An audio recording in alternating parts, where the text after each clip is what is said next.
नागपुर में लगातार बढ़ रही ट्रैफिक की समस्या को ध्यान में रखते हुए पुलिस ने नई व्यवस्था बनाने की बात कही है।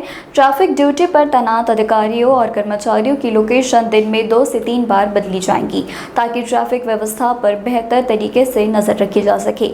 खासतौर पर स्कूल की छुट्टी के समय और अधिक ट्रैफिक वाले इलाकों में विशेष व्यवस्थाएं की जाएंगी। वहीं रॉन्ग साइड से वाहन चलाने वालों के खिलाफ अब सख्त कार्रवाई करते हुए मामले भी दर्ज करने की बात कही गई। नमस्कार, मी Aditya Mirkhelkar, DCP traffic Nagpur city.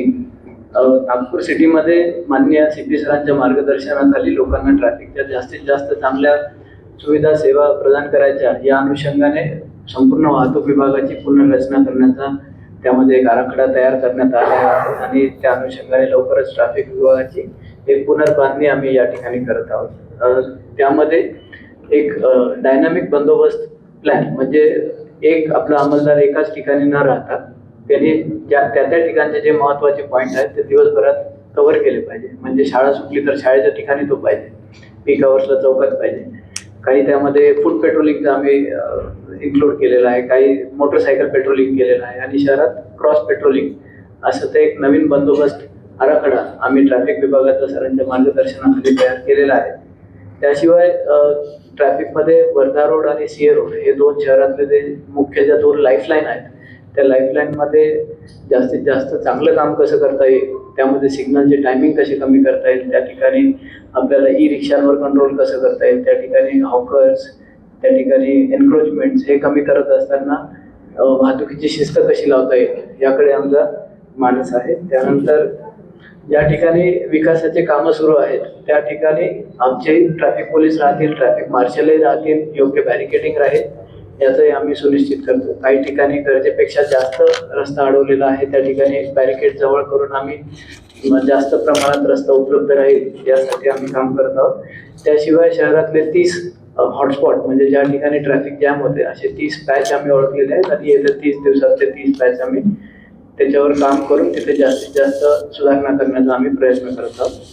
त्याशिवाय वाहतुकीत शिस्त लागावी म्हणून सध्या ऑपरेशन नो रॉंग साईड चालू आहे, ज्यामध्ये आम्ही रॉंग साईडने येणाऱ्या वाहतूक गाड्यांवर गुन्हे दाखल करतोय।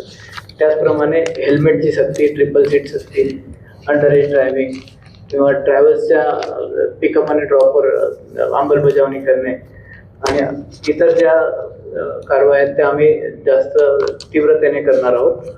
त्याचप्रमाणे फक्त कारवाई न करता कोर्टाच्या पाठपुरावाने जो फाईन लागतोय त्याचा तो फाईन वसुली म्हणजे दंड वसुली करणे हा सुद्धा त्यामागचा एक आमचा मानस आहे।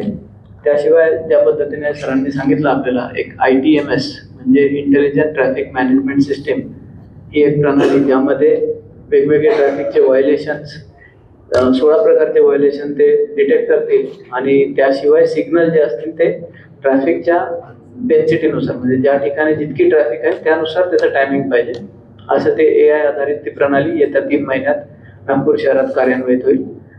त्याशिवाय शहर वाढलेलं आहे, शहरांमध्ये काही ठिकाणी ब्लॅक स्पॉट आम्ही आयडेंटिफाय केले होते की ज्या ठिकाणी CCTV नाही आहे असे 1500 ठिकाणी CCTV नव्याने बसवणे, त्यावर AI चे जे व्हिडिओ अनालिटिक्स आहे म्हणजे ट्रॅफिकचे असतील किंवा क्राईम संदर्भात असतील, लॉ अँड ऑर्डर संदर्भात असतील तर त्या AIचा वापर त्या कॅमेऱ्यांवर करायचा आणि जे शहराच्या बाहेरच्या 27 नगरपालिका ज्या आज रोजी नागपूर कमिशनरेटमध्ये आहे त्या ठिकाणी पण CCTV लावायचे आणि ते आपल्या स्मार्ट सिटी सोबत इंटिग्रेट करायचे असे एक CCTVचं एक AI आधारित चांगलं एक जाळं विणण्याचं या माध्यमातून आमचे प्रयत्न आहे आणि त्यासाठी माननीय मुख्यमंत्री सरांनी आणि पालकमंत्री सरांनी त्याला तत्वतः मान्यता दिलेली आहे।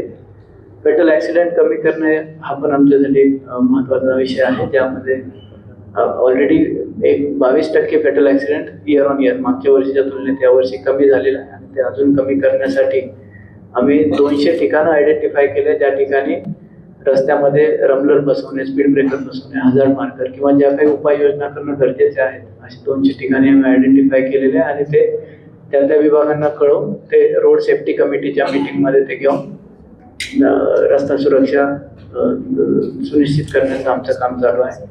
त्याशिवाय ट्रेनिंगच्या हेडमध्ये विदर्भातले जे ट्रॅफिक अंमलदार आहेत त्यांचं ट्रेनिंग नागपूर शहरातल्या ट्रेनिंग सेंटरमध्ये सुरू झालेला आहे आणि त्याशिवाय आम्ही NDRFच्या मदतीने अपघात झाला त्या ठिकाणी जे व्हॉलंटियर्स आहेत ते लवकर पोहोचून त्यांना मदत करतील या अनुषंगाने पण ट्रेनिंग आम्ही घेतलेलं आहे. ट्रॅफिक विभागातर्फे या गोष्टी झाल्या. थँक्यू.